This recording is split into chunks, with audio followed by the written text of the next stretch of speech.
जय Hind. Welcome into another episode. इस episode में हम यह जानने जा रहे हैं कि हिमालय क्या होता है। हिमालय का बेसिक मैं तैयार कर चुका हूँ। इसमें मैंने आपको हिमालय के पार्ट्स बताए थे और इसका उद्भव कैसे हुआ यह बताया था। और इसमें इस लेक्चर में हम हिमालय का पहला पार्ट पढ़ूँगा गहराई से, जिसका नाम है ट्रांस हिमालय यानी कि पार हिमालय। ठीक है। और पार हिमालय के भी पार्ट होते हैं, वो भी हम जानेंगे कि कौन कौन से पार्ट होते हैं। उसे पढ़ने से पहले मैं आज एक आपको कोई स्टोरी सुनाता हूँ। पढ़ने से पहले स्टोरी सुनाता हूँ। स्टोरी की कुछ इस प्रकार है कि एक बूढ़ा इंसान था, उसके दो बेटे थे। दो जो बेटे थे, जब अपनी अंतिम सांसें गिन रहा था वो बूढ़ा व्यक्ति, तो अपने दोनों बेटों को बुलाया। एक बहुत बड़ी शिक्षा उसने दी अपने बेटों को कि उसने बुलाया और कहा कि मेरे मुंह में आप देख रहे हैं, मेरे मुंह में इस टाइम जब मैं मरने की कगार पे हूँ तो दांत नहीं है। तो उनके बेटों ने कहा कि अरे गिर गए हैं, आप बूढ़े हो गए हैं इसलिए। लेकिन उसने कुछ इस प्रकार शिक्षा दी कि आपको भी जीवन में फॉलो करना चाहिए उसे। क्या कहा उसने कि जब मेरा जन्म हुआ था तब भी मेरे मुंह में जीभ ही थी, और अब जब मैं मरने जा रहा हूँ तब भी केवल जीभ ही साथ में है। अर्थात अगर और जो दांत हमारे हैं वो अकड़ में रहते हैं, मतलब मजबूत रहते हैं, तब भी वो गिर गए। और जीभ हमारी लचीली है, इसलिए हमारा स्वभाव जीभ की तरह लचीला होना चाहिए, ना कि दांतों की तरह कठोर। अगर आप स्वभाव में लचीले रहेंगे तो आपका जीवन अच्छा गुजरेगा और लोग आपका सम्मान करेंगे। तो इसी के साथ मैं पढ़ने जा रहा हूँ ट्रांस हिमालय। ट्रांस हिमालय क्यों? मैंने आपको ट्रिक बताई थी पिछले लेक्चर में, पार्ट ऑफ हिमालय जब पढ़ा रहा था उसमें सबसे ऊपर क्या trans Himalaya, great Himalaya, lesser Himalaya, Shivalik. ठीक, ये चार पार्ट होते हैं जो मैं उंगलियों पर आपको रटा दिया हूँ। ठीक है, आज मैं पढ़ने जा रहा हूँ ट्रांस हिमालय।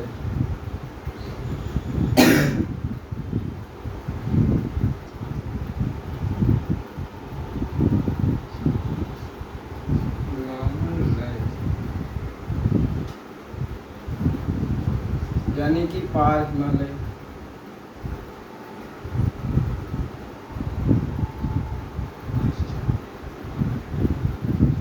अब पार हिमालय क्या होता है?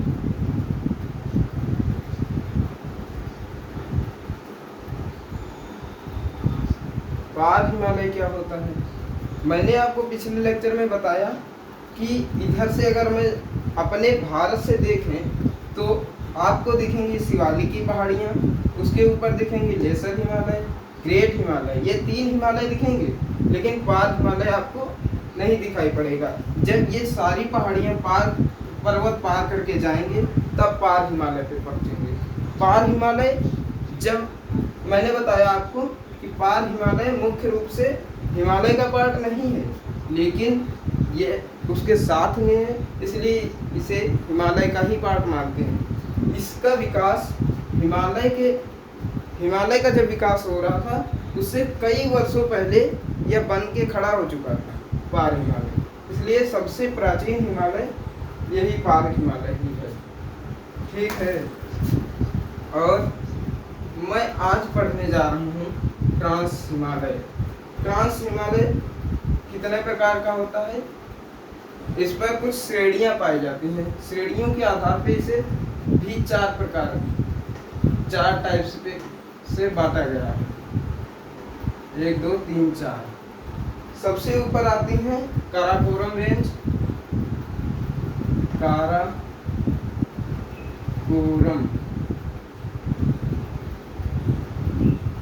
रेंज,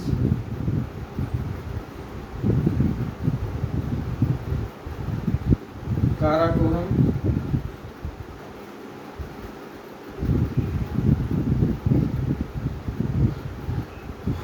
श्रेणियाँ, सॉरी। और उसके बाद लद्दाख रेंज, लद्दाख रेंज,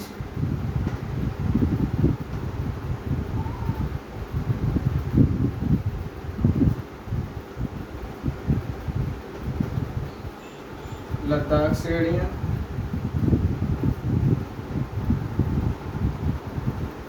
उसके बाद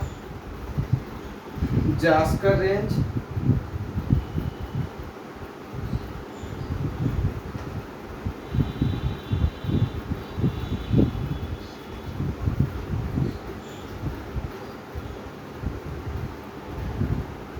जास्कर की श्रेणियाँ, ठीक। उसके बाद कैलाश पर्वत, कैलाश माउंटेन, यानी कि कैलाश पर्वत।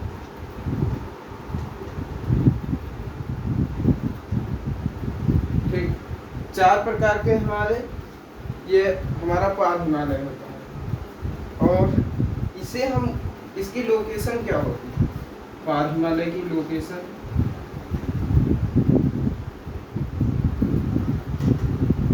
पार हिमालय मुख्यतः भारत में ही पाया जाता है। देखो, हमारा पार हिमालय की लोकेशन जानने के लिए अपना भारत बनाना पड़ेगा।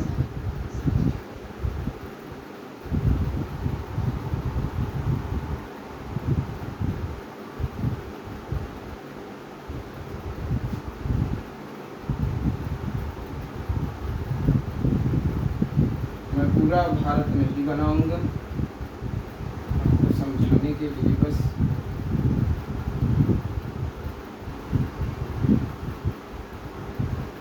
ठीक है, जम्मू कश्मीर को थोड़ा बड़ा कर देता हूँ क्योंकि सब कुछ इसी में पढ़ना है।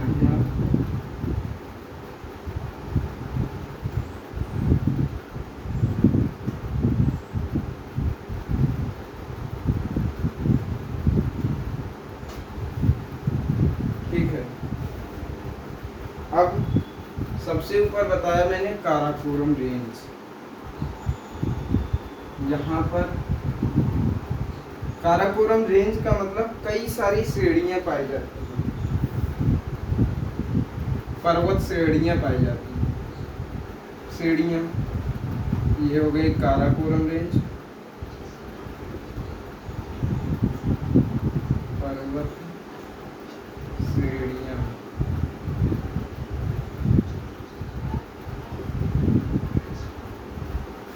ये मुख्यतः लद्दाख यूटी में पाई जाती है।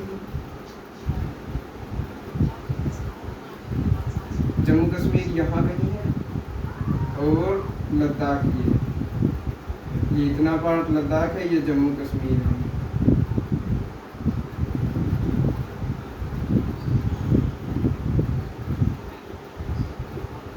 ये हो गया आपका लद्दाख। ठीक, काराकोरम रेंज हम सबसे पहले पढ़ रहे हैं। काराकोरम रेंज पर अब मैं यहाँ पर लोकेशन तो आपको बता दिया, लेकिन काराकोरम रेंज विस्तार से पढ़ने के लिए यहाँ बना रहा हूँ। काराकोरम रेंज पर कई सारी चोटियाँ हैं, बहुत ऊंची ऊंची जो ऐसे ऐसे ऐसे। इनका नाम पता है कैसे रखा गया? K1, ये K2, K3, K4, K5 dash. ऐसे जितनी भी चोटियाँ हैं सबका नाम K1, K2, K3, K4, K5 ऐसे नाम रखा गया है। ये इसमें से सबसे ऊंची जो चोटी है वो K2 है। K2 हमारे भारत की सबसे ऊंची चोटी भी है। इसका नाम क्या है? गाडविन ऑस्टिन। गाडविन Austin, गाडविन Austin. ये K2 जो है हमारी वो गार्डविन ऑस्टिन सबसे ऊंची भारत की सबसे ऊंची चोटी, और ये K1 इन सबके अलग अलग नाम भी हैं, लेकिन कितना गहराई में हम नहीं जानेंगे। हमारा मेन उद्देश्य है कि लोकेशन जानना। ये K2 हो गई। ये पर्वत श्रेणी जो है ये ऐसे थोड़ा ऐसे, ये K2 हो गई, ये K1 हो गई। K1 मुख्यतः जम्मू कश्मीर में है, K2 लद्दाख में है, बाकी सब कुछ लद्दाख में है। K1 जम्मू कश्मीर में है, K1 जम्मू कश्मीर में है। K2 ये यूटी है और लद्दाख यूटी में है K2, बाकी सब K3 K4 सब कुछ। लेकिन अब यहाँ पर एक मोड़ लेता है मेरा चैप्टर कि पाकिस्तान ने हमारा जम्मू कश्मीर ये वाला हिस्सा यहाँ से ऐसे कुछ कब्जा कर रखा है। तो हमारे भारत की ये जो चोटी है ये कहाँ चली गई? पाकिस्तान के कंट्रोल में है इस टाइम, POK वाले भाग में, लद्दाख के POK वाले भाग में। अगर पूछा जाए कि भारत की सबसे ऊंची चोटी कौन सी है तो गार्डविन ऑस्टिन। लेकिन अगर पूछा जाए भारत की वह सबसे ऊंची चोटी बताओ जो भारत के ही कंट्रोल में है, तो होती है कंचनजंगा, जो कि सिक्किम में पड़ती है। कंचनजंगा, लेकिन है तो ये भारत का ही हिस्सा, कंट्रोल में है पाकिस्तान के, तो क्या हुआ? इसलिए भारत की पूछा जाए तो गार्डविन ऑस्टिन, भारत के कंट्रोल में पूछा जाए तो सबसे ऊंची चोटी कंचनजंगा है। ठीक है। अब इसकी ऊंचाई कितनी है? ऊंचाई, कोई भी पर्वत हो उसकी अगर ऊंचाई पूछी जाए तो हमेशा मीटर में मानेंगे। 8,811 मीटर, 8,811 मीटर इसकी समथिंग है। 8,811 कहीं कहीं आपको मिल जाएगा 8,611 मीटर, ये भी मिल सकता है, ये भी समथिंग एज। अगर कुछ क्वेश्चन पेपर में इसके समथिंग में कोई नंबर देगा तो आपको वही लगा के आना। ऊंचाई हमेशा मीटर में ली जाती है। अब सोचो 8,000 मीटर ऊंचाई है, सोचो कितनी ऊंची होगी, बहुत ऊंचाई है। यहीं पर विश्व के सबसे ऊंचे पर्वत हमारे हिमालय पर्वत पर ही पाए जाते हैं। ठीक, अब मैं पढ़ने जा रहा हूँ, इतना काराकोरम रेंज पर्याप्त है। अब पढ़ने जा रहा हूँ मैं लद्दाख रेंज। लद्दाख रेंज ठीक इसी के नीचे है, यहाँ पर लद्दाख रेंज।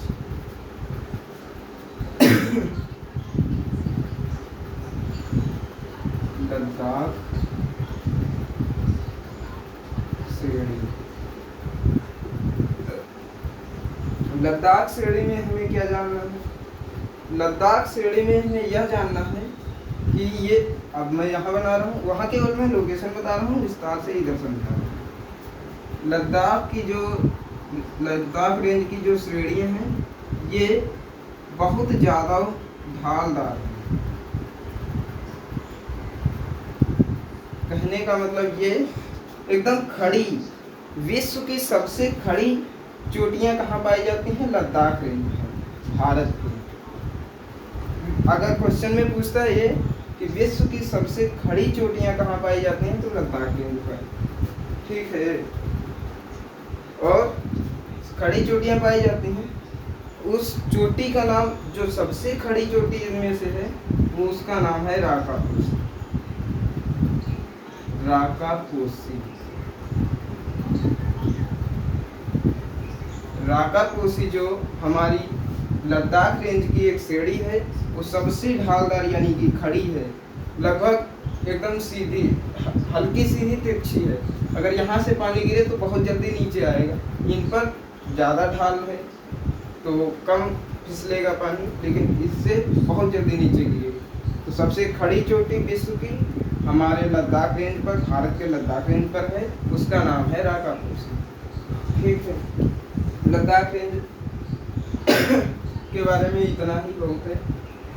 ठीक है, उसके बाद मैंने क्या बताया, जास्कर रेंज। ठीक इसी के नीचे जास्कर रेंज है, जास्कर रेंज है।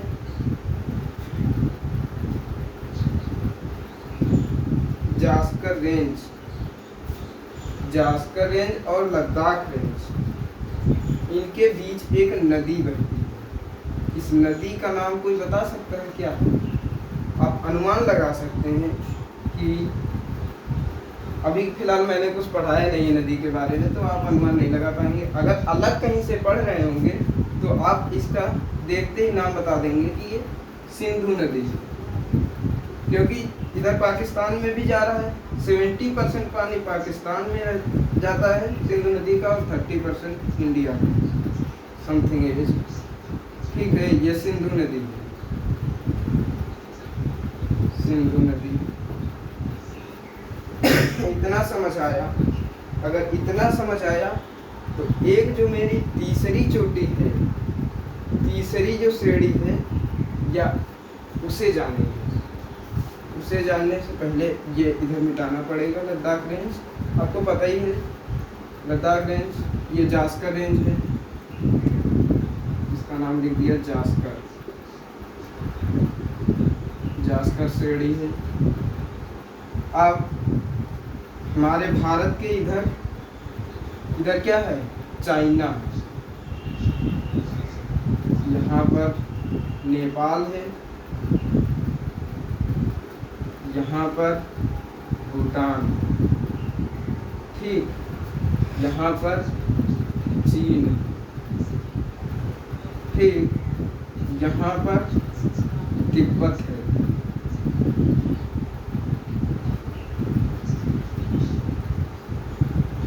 तिब्बत, ठीक है।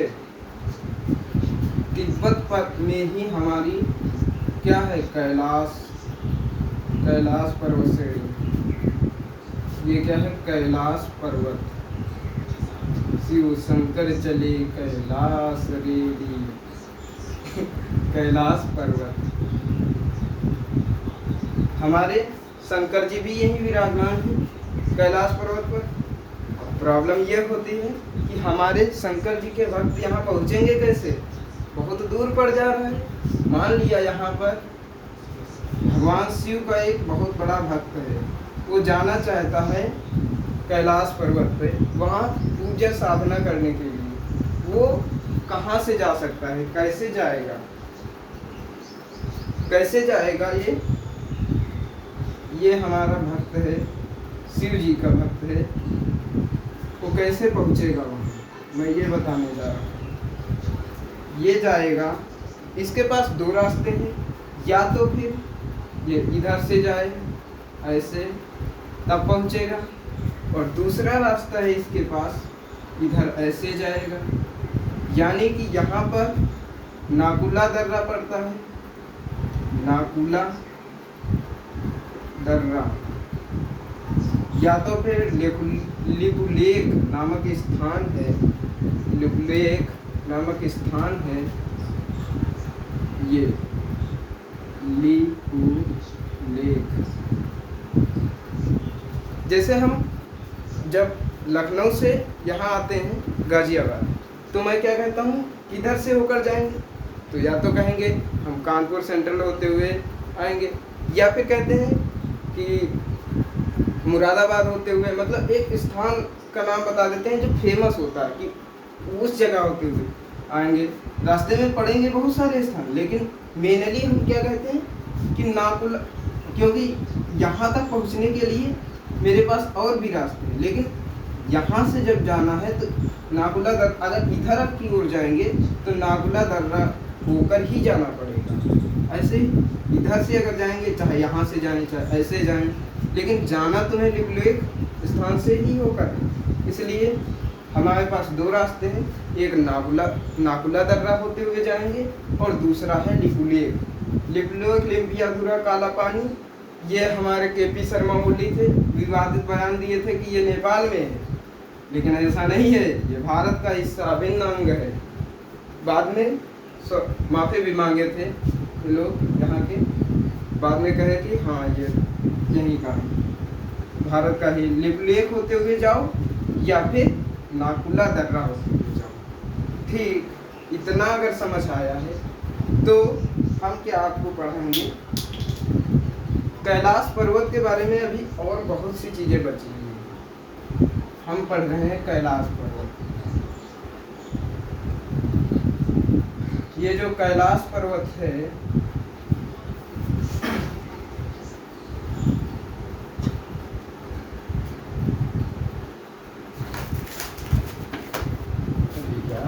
मिटाने वाला काम है।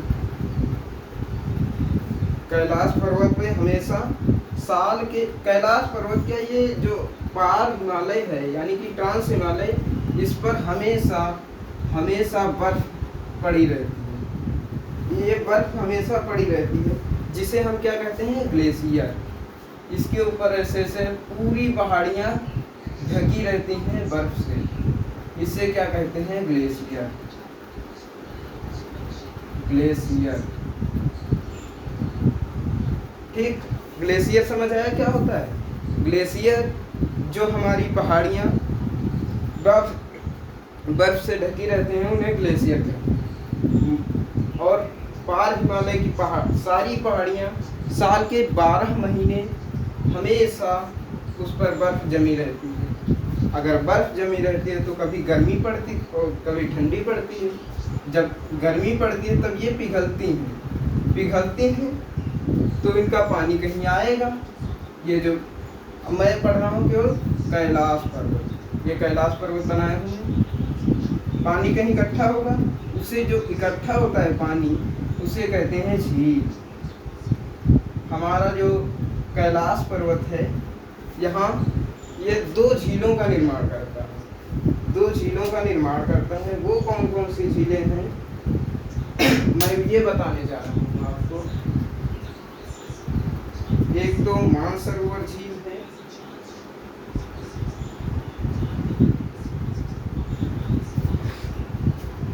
एक तो 2 झीलों का निर्माण करता है, मानसरोवर झील और राकसताल झील। राकसताल झील का निर्माण करता है। ठीक, 2 प्रकार की झीलों का निर्माण करता है। जब यहाँ पर ग्लेशियर पिघलती है तब 2 प्रकार की झीलें बनती हैं। अब जब झील बनती हैं, झीलों से जब पानी ज़्यादा हो जाएगा तो कहीं भागेगा, जब भागेगा तो नदियाँ बनेंगी, नदियाँ निकलेंगी इससे। एक इससे नदी निकलती है, एक इससे नदी निकलती है। क्या कोई बता सकता है उन नदियों का क्या नाम है? उन नदियों का नाम क्या कोई बता सकता है मुझे? वो नदियां हैं, मैंने आपको बताया। ये कौन सी नदी है? ये कौन सी नदी है? ये यहीं से निकल के आई है, यहाँ पर झील है, यहीं से निकल के आई है, जो सिंधु नदी। सिंधु नदी कहने का मतलब ये है कि मानसरोवर से निकलने वाली नदी सिंधु नदी है। सिंधु नदी, इंडस रिवर, इंडस रिवर। और राकसताल से निकलने वाली नदी का नाम है सतलज। राकसताल से निकलने वाली नदी का नाम है सतलज। ठीक है, सतलज नदी। इतना समझ आया? अब इतना समझ अगर आया तो अगर आपको मेरा कंटेंट अच्छा लग रहा है तो वीडियो को लाइक कर सकते हैं, और अगर ऐसे ही वीडियो इन्फॉर्मेटिव वीडियो पाना चाहते हैं तो चैनल को सब्सक्राइब भी कर लीजिए। इसमें आपका ही फायदा है, मेरा कुछ नहीं जाता है। और अब मैं पढ़ने जा रहा हूँ कि मैंने बताया कि यहाँ सब ग्लेशियर है। ग्लेशियर यानी कि बर्फ से सारी चोटियाँ ढकी हुई हैं। अब उन ग्लेशियर्स के नाम होंगे कुछ, ट्रांस हिमालय के ग्लेशियर पड़ते हैं। हिमालय के ग्लेशियर, ग्लेशियर कौन कौन से हैं? मुख्य जो मेन है, जो एग्जाम में पूछे जाते हैं, केवल मैं वही पढ़ूंगा, केवल वही पढ़ूंगा। 1 2 3 4 5 ग्लेशियर्स के हम नाम बता रहे हैं। सबसे इम्पोर्टेंट है सियाचिन ग्लेशियर, सियाचिन ग्लेशियर। सियाचिन का तो नाम आप जानते ही होंगे कि सियाचिन हमारे लद्दाख, पहले जम्मू कश्मीर ये पूरा था, लेकिन अब लद्दाख के नाम से जाना जाता है, यूटी। तो लद्दाख में सबसे जो लास्ट का पार्ट पड़ता है बीच में, वही है सियाचिन, ये सियाचिन है। ठीक, यहाँ कब हमेशा ठंडी होती है और हमेशा बर्फ जमी रहती है, फिर भी हमारे सैनिक यहाँ दुश्मनों से रक्षा करने के लिए हमेशा तत्पर रहते हैं। यहाँ हमेशा माइनस में टेम्परेचर रहता है, टेम्परेचर माइनस में हमेशा रहता है। अब सोचो, यहाँ 10 डिग्री अगर होता है तो हमें बहुत ठंड लगती है। अब सोचो यहाँ पर -30 डिग्री,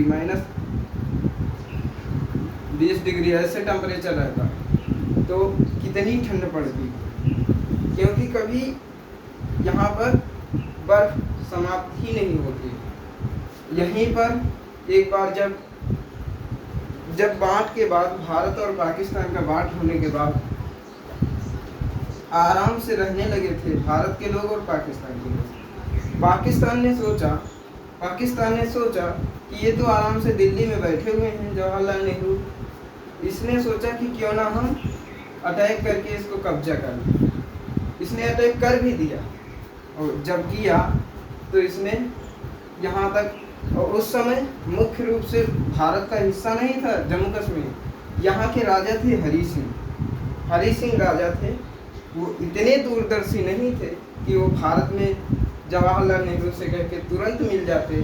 इन्होंने पहले युद्ध किया इनसे, जब हारने लगे तो आए जवाहरलाल नेहरू के पास कि हमें बचा लो। अब जवाहरलाल नेहरू ऐसे तो बचाएंगे नहीं, इन्होंने कहा पहले साइन करो कि आप भारत के साथ मिलोगे। तो इन्होंने साइन किया तुरंत, और जैसे ही हमारे देश की सेना पहुंची वो तुरंत खदेड़ दिया, और जहाँ पर खदेड़ा ना, उसे कहते हैं पीओके लाइन, वहीं पर LAC बन गई। और ये सियाचिन है। फिर इस टाइम यहाँ भारत का ही कब्जा है, और आज भी यहाँ इतनी मौतें हुई थी कि आज भी कुछ परतें जब पिघलती हैं तो 100 निकलते हैं, मतलब लाशें निकलती हैं। कभी कभी यहाँ लोग दब जाते हैं, पता ही नहीं चलता कहाँ गए। तो इतना खतरनाक इलाके में हमारे सैनिक हमारी रक्षा कर रहे हैं, तो ऐसे वीर पुरुषों को हमारा सत नमन। और दूसरा स्पार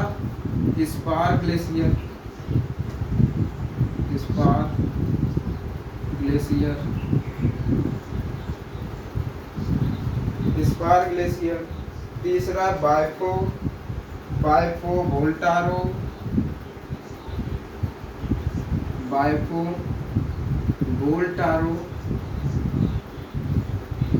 वोल्टारो और रिमो।